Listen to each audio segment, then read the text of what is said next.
Hello and welcome to Thinking Out Loud. I'm your co-host, Nathan Rittenhouse. And I'm your co-host, Cameron McAllister. In this episode, we talk about Doug Wilson, who has been in the news quite a bit lately. He's been on CNN, and he recently sat down for an interview with Ross Douthat on the Interesting Times podcast. He is an outspoken Christian nationalist, and we talk a little bit about that political vision of Christianity. We talk a lot about the appeal of a Doug Wilson, who is an articulate exponent of this view, especially in a time of cultural upheaval and great uncertainty. This will be helpful to you as you think about the political outworkings of the faith and as we seek to honor Christ, His Word, and His people in a very confused and strange time. We need to talk about Doug Wilson again. I don't know, do we briefly mention him in the rise of Christian nationalism maybe a couple months ago? This was a conversation.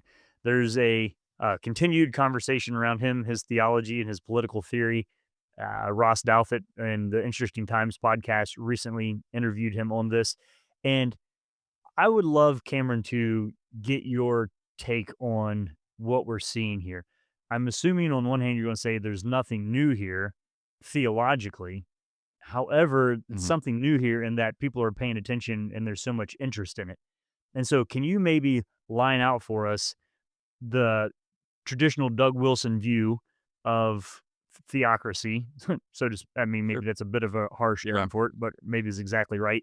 And then why you think there's an interest in it right now. And we'll fill in some details as we go. All good questions. Doug Wilson has been around for a long time. I mean, he first crossed my radar years ago when he debated Christopher Hitchens. He had a very different public profile at that time because he kind of, there's a famous clip that went pretty viral where he kind of put Christopher Hitchens on the spot. And I mean, that kind of, and Doug Wilson is quite articulate. He is a gifted communicator. He's a good writer. And he's been doing this. He's been pastoring for almost 50 years now. So he's been busy for a long time. He's written many books. So here are some details about him also. He is situated in Moscow, Idaho. He has a prominent church there, but their church has bought up significant portions of property around that area, cafes and all of that. And they basically it's a kind of, I don't want to use the ominous terms here, but it is a sort of kingdom.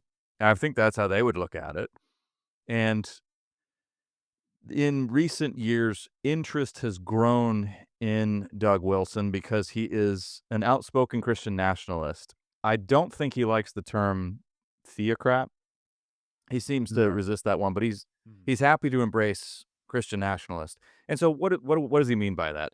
He actually has a very carefully worked out political philosophy and theology. And it's very clear if you listen to that interview with Ross Douthat, or if you listen to any other interviews with him, he's good at talking about it. He knows his stuff.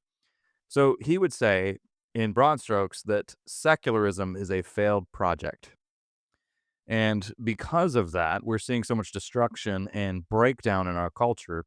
So we need Christendom, he calls it, again, he's speaking in broad strokes in these interviews, Christendom 2.0. A Christendom that is for the 21st century. There have been mistakes have been made in the past. He readily admits that. So in other words, we don't want Geneva, Calvin's Geneva. He's a reformed guy, so he's a Calvinist. But he doesn't shy away from the phrase Calvinist republic. He does not. Okay, yeah. So what's the interest in him? Well, occasionally, so there are a couple of different ways to answer that. Occasionally, so he's a very gifted communicator, and he's attracted a big audience. So he's got that. He also has a publishing house, Canon Press, I think it's called. And they've been in the news quite a bit recently was it Christopher Wolf's The Case for Christian Nationalism, which is a book. I took a gander through it, didn't read the whole thing. It's as bad as it sounds when you actually look into the book. But they put out those kinds of other kinds of books as well. But he was Canon Press is a byproduct of his theology being marginalized by Big Eva. or the evangelical machine who didn't have room for his theology, and so they were forced to kind of start their own. But theirs is the one who's has some lasting. Um, Yeah, in- your institutions have gotten, to have capitulated to the culture, and so therefore we built our own institutions, kind of deal. He also but journalists have gotten very interested in him as well occasionally, and so he appeared not too long ago on CNN as well, was interviewed by a female reporter who was very keen to ask him about his views on his patriarchal views. Again, that's he would claim that title. He would say, I am patriarchal. well, so can I interrupt you here because I think this Yeah. is one of the interesting things in his communication style. It's like, um, it would be akin to, and this is not applying to him, but like think of this: we've lived in a time in which there's been kind of a liberal or secular order. On there are certain bywords where somebody would be like, being accused of being racist or being accused of being a Nazi is a horrible thing, unless there's the move where somebody's like, "You're racist," and then the other person's like, "Yeah, I am. So what?" Mhm. And so there's a little bit of a so like, "Well, you're patriarchal," and he'd be like, "Yes, I am." Yes. And then where does the Yes. like? There's what? How do you Where do you respond to go? that? Because you're not playing by the so you'll listen to a CNN reporter ask him something like that, and he'd be like, "Yeah, I embrace that. Yeah, I did Mhm. say that about those people." It's And an so odd, yeah, it brings you to like an impasse because you think it's not a gotcha. If the person said, "Yeah, well, this sounds like Christian nationalism." Well, it is, and I yeah, am. I am. Okay. Yes. So what's his appeal? Well, his appeal is, I think, very straightforwardly that he offers clarity for people in a very confused age. He talks about this too. Mm, People now he has a particular theory about this, and it involves men. So he thinks that in recent years, men have taken such a beating in the kind of postmodern world and have so it's the pronounced aggression or just disdain for men combined with grave economic uncertainty. Those are the two big factors that he thinks are contributing to his audience. He says this in the Douthat interview. So you have that. It has created a space where many men are tired of being treated like second class citizens, but they're also angry and frustrated because of the lack of opportunities that they have in the current cultural arrangement. And so they're very drawn to his vision, his Christian nationalist vision of a restored republic where God is at the forefront, Christian values are at the forefront, and that this structures our society. Now, Douthat is very keen to ask him lots of questions about how precisely those laws will be spelled out. Will this look like an is the laws under a caliphate, for instance, or how will people be treated if there's infidelity in marriage, for instance? What will the laws look like there? Or if somebody tries to there's a really interesting part in the conversation, Nathan, actually, where he talks about how when there's a large I think they talk about a large Hindu statue statue in that's Texas. in Texas, that's right. And so Douthat wants to say, so that would be illegal in your ideal arrangement, in your Christian republic. And his answer, which I think brings us to the heart, I think, of some of the problems here. His answer is, well, in my republic, even doing something like that would be unthinkable. There would be no necessity for laws. Nobody would even think to do that. And that, yeah, let me pause there for a second because I think that brings us to some very real I think a departure from reality here.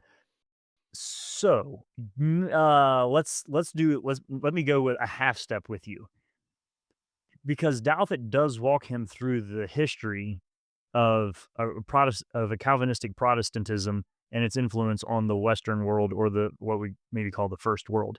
And he has some theological questions about how a group that believes so deeply in the sovereignty of God does maintain such a high degree of political activism.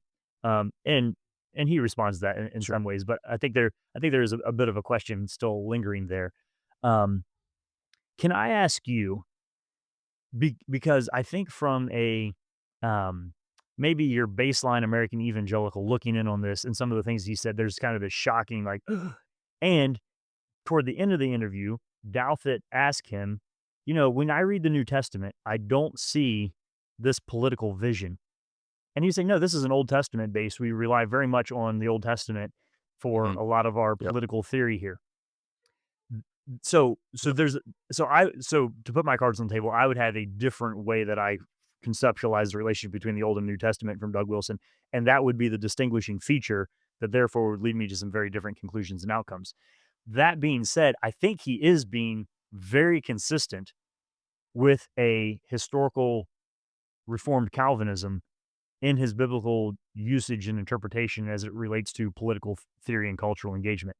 Can you say something, because you're a little more closer in the or adjacent within the Presbyterian world of Sure.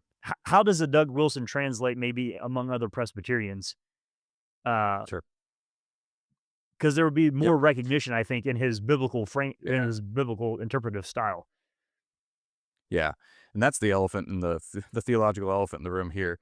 So I can say that from some of my circles, there are a lot of people who are quite sympathetic to Doug Wilson, and I have even to the point where I know of certain classical schools that use his books in their curriculum.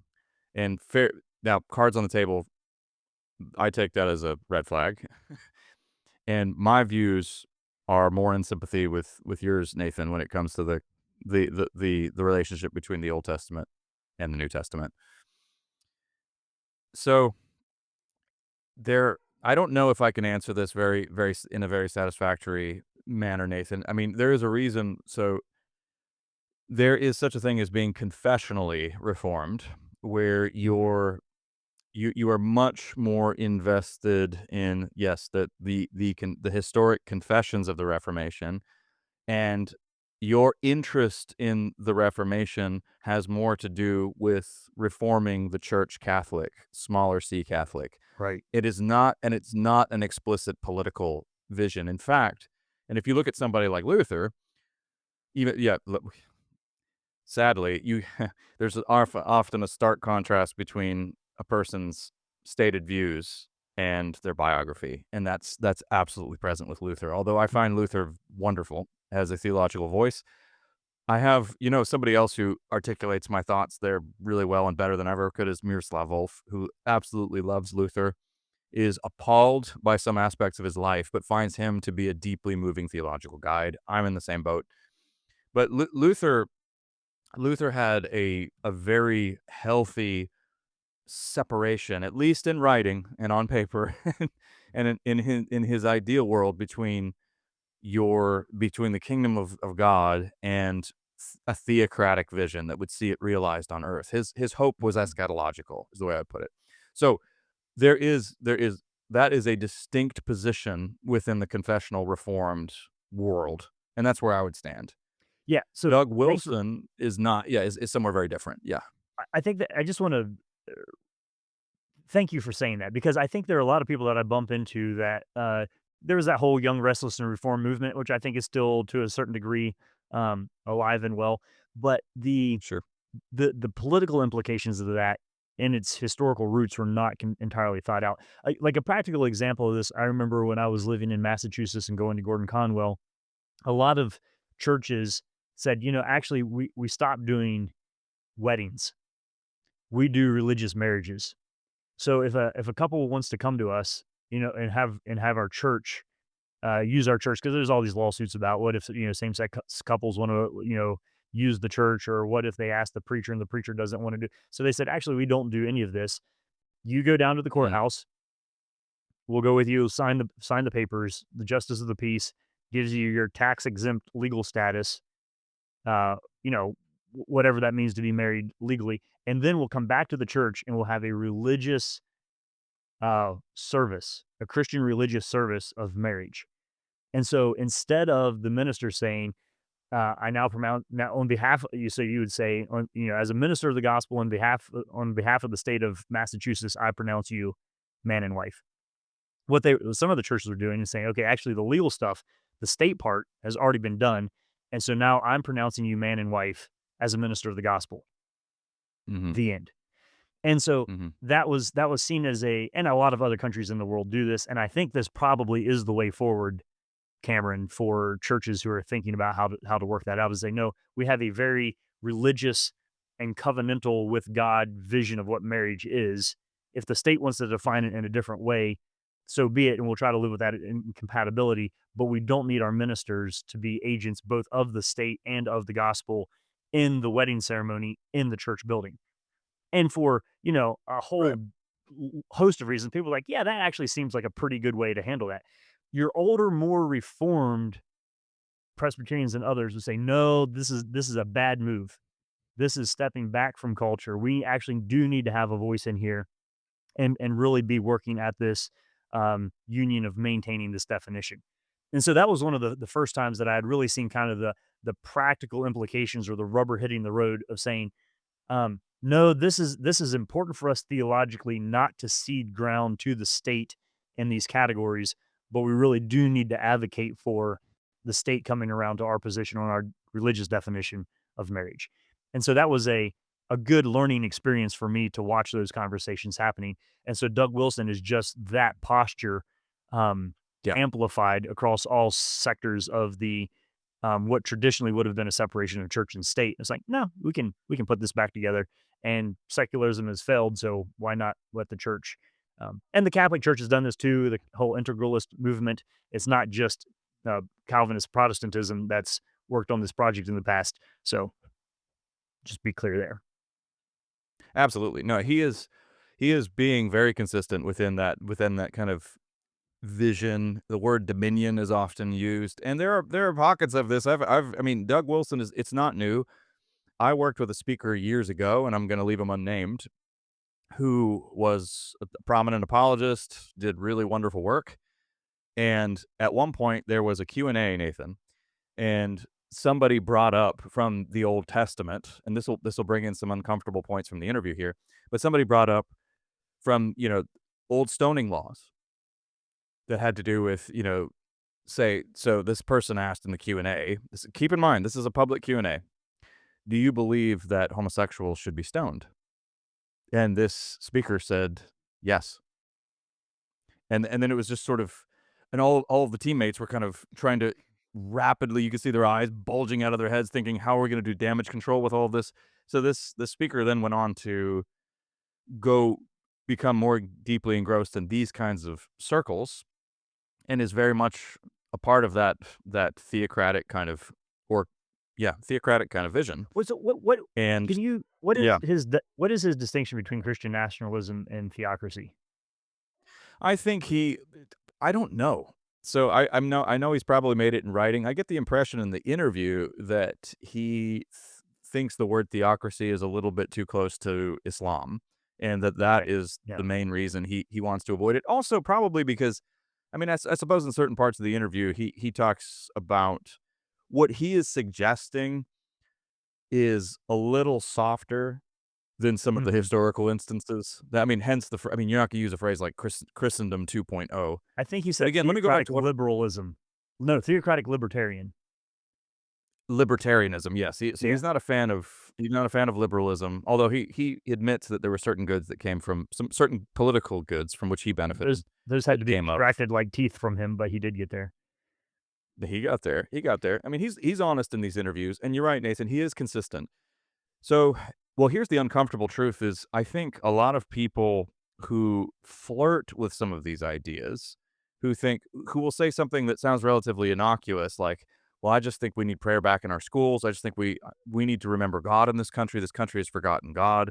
One of the things that Doug Wilson says there is, yeah, liberal. He says that secularism is a failed project, but he also says we need to stop making God angry, I think. Mhm. So we need to repent. And for him, what that means is, get rid of abortion, bring back sodomy laws, things like that.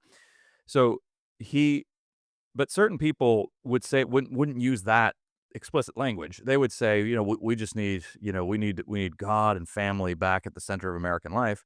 They're going to hear a Doug Wilson who's very articulate, who doesn't sound like a buffoon, who doesn't sound like a barbarian in these interviews, has a clearly thought out political philosophy. He calls himself a Burkean conservative, for goodness sakes. Douthat kind of says, okay, I have my doubts about that, but as do I, by the way. But they hear that, and I think a lot of people will basically are close to are persuadable there. And, Okay. Yeah. I believe in persuasion, but I think a lot more people, if they hear him, think. I mean, I've known of several people who have basically crossed over and said, "Yeah, no, I'm in this camp. I think this But is I what this country needs." Yeah, but I've known a lot of people too who are confused by the term who are like, "Hey, I'm a Christian and I love America, so I'm a Christian nationalist." And I was like, "That's The maybe term is confusing. the term is confusing." So yeah, it does. We did 2 whole episodes on Christian nationalism as well, where we talked a lot about what do we mean by precisely by Christian nationalism, because it's used so loosely. So let's do a little something here that so on one hand, the theology is not new. Doug Wilson is not new. He's not saying new things.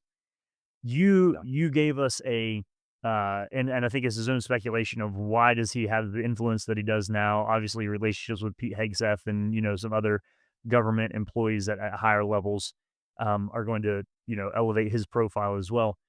But the things he's like the beating down of men and the economic situation. How did you and I miss Mm. that? Where did we? How did you? How did we dodge the beating or the unsettledness that generates this level of interest? What I mean, we Yeah. shouldn't we be prime demographics as those who came of age during the great financial recession? And I mean, obviously, there are a whole lot of things I could look at in my life that are maybe economically not on track of where people think I should be at this Sure. phase, but I don't embody that in a way that makes me think, oh, you know what? Well, Doug Wilson's got it. I suppose I don't think there's any good way I can answer this. There are some anomalous features of both you and I. You are in a We're both situated in very good family situations. That's upset redundancy there in the sentence. We come from good families. We come from good Christian heritage in the sense that we're very grounded. We're rooted.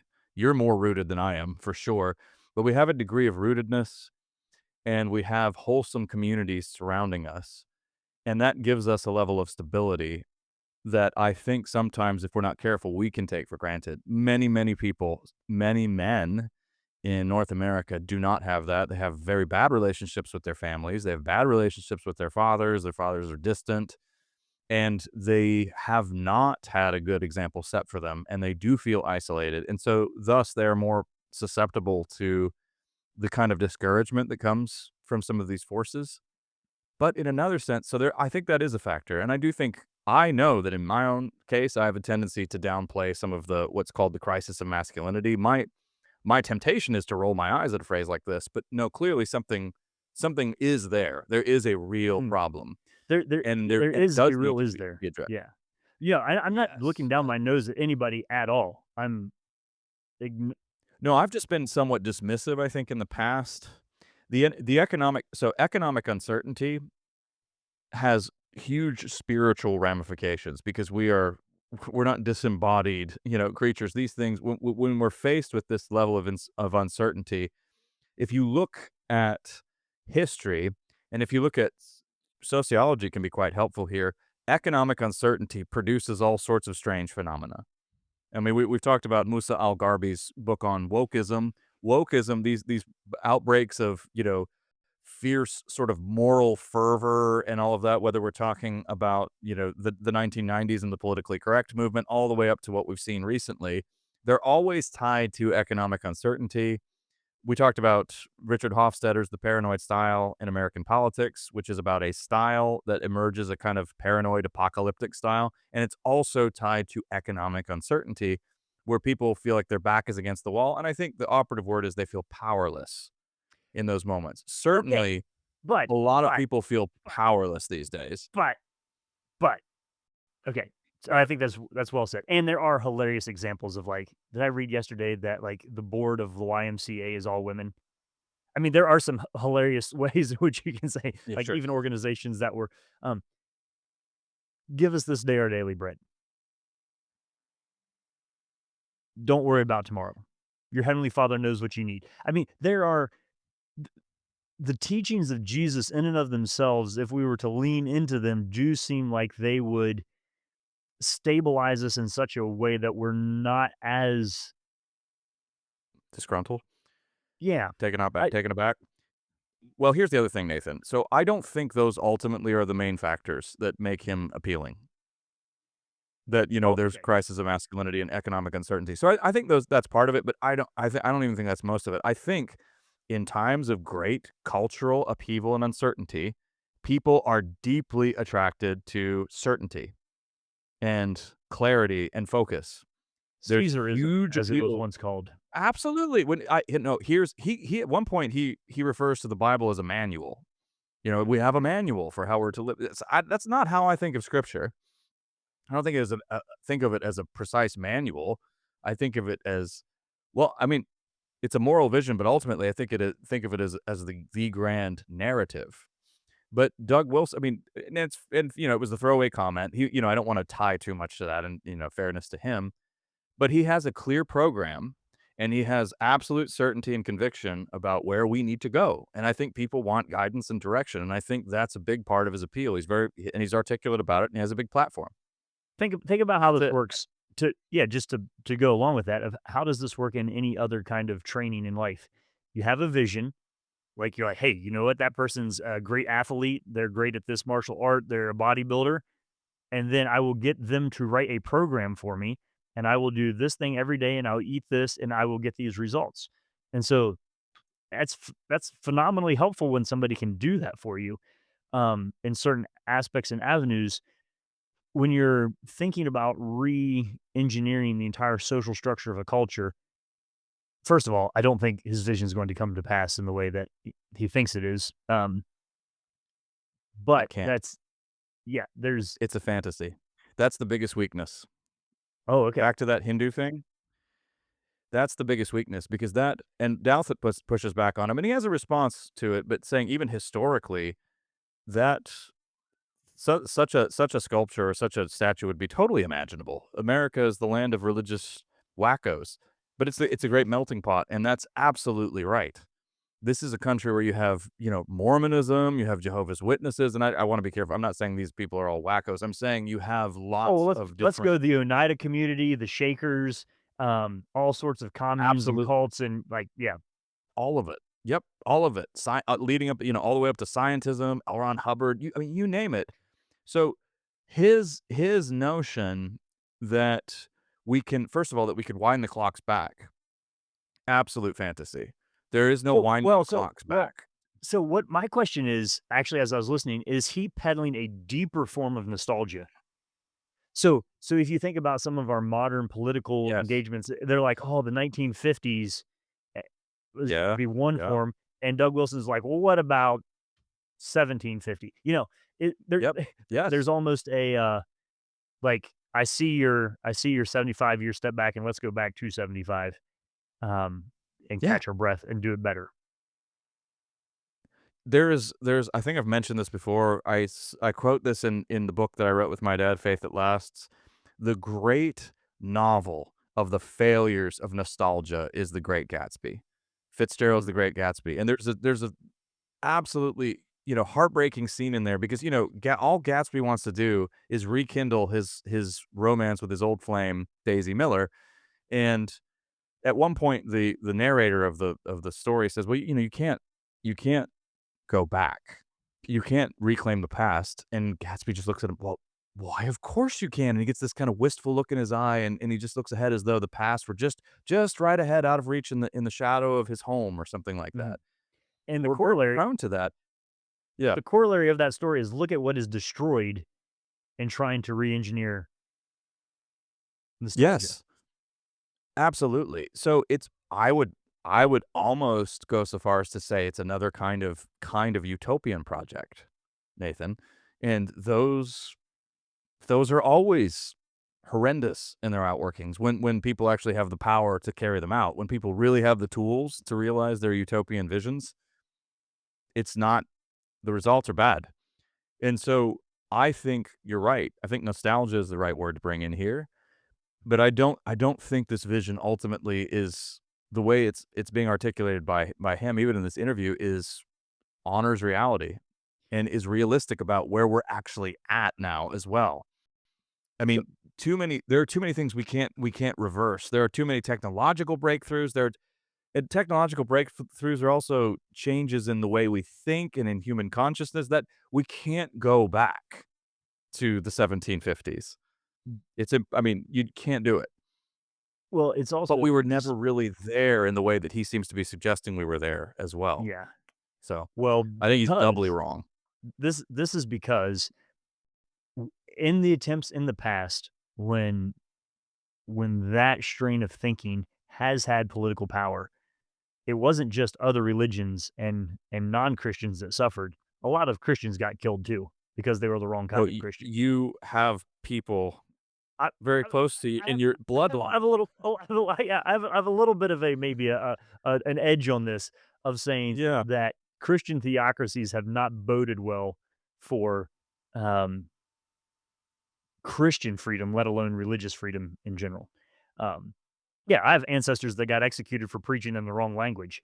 I mean, it's Yep. the Yep. and not baptizing their infants correctly or whatever. But So the Nathan, yeah, let yeah, so you finish that. it's not a okay, I don't think it's gonna happen, but it also isn't it's the same thing when somebody says, "Hey, like, politically, wouldn't it be nice if we got back to the 1950s?" There're gonna be a whole bunch of people who'd be like, pre-civil rights, that wasn't so Uh, splendid for everybody." right. Same thing of like, "Well, wouldn't it be great if we went back to the 1750s?" And there'd be a whole lot of people like, that wasn't so great if you were, you know, a Catholic Yeah. in a Protestant territory or a Protestant in a Catholic territory or however you wanna word that." So, You're um black. I mean, yeah, so it's let's honestly look at what was going on in the periods that we think about, and then also honestly reflect on the fact that my vision of the future is not bleak, but it is decisively in the hands of the Lord. And I there's a weird sense in which, though I haven't been deeply accused of being a Calvinist, I have this weird sense of the sovereignty of God that almost feels like it transcends some Calvinist language sometimes, in the sense mm, not that it, at all that it leads to a quietism. It leads to a deep sense of action, but it's action oriented toward a different political goal. Um, that I rest very much in the goodness of God to complete the promises that He has made about what He wants to do with humanity in the future of the earth. And so I find myself um, running into these kind of conversations as a way of saying, this is a good example of the things that Cameron and I have been saying. Like theology matters, and we've kind of lived in this great melting pot of God, it's all the same. And then you bump into some of these things like, whoa, hang on a second. The yep, way that you think about a yep. few of these key elements has in the past deeply manifested itself in some very diverging ways, and probably will do so again in the future. So let's yeah, be serious about these. So this is of course hardly the last word on the subject. It's meant to help us to continue thinking about it. It'll be interesting to keep an eye on Doug Wilson and kind of what he does and what some of the people who are surrounding him do as well. But especially just to think about the practical outworkings of our theology is an important exercise for some of us. Not everybody is going to do that, and that's all right. Not everybody is going to be a restless intellectual or spiritual seeker all the time, and that's okay. But for those who are thinkers and for those who feel Differences called make to a such a difference. life, the differences make a difference, and they do have practical outworkings. And once again, this is where history can be such an aid.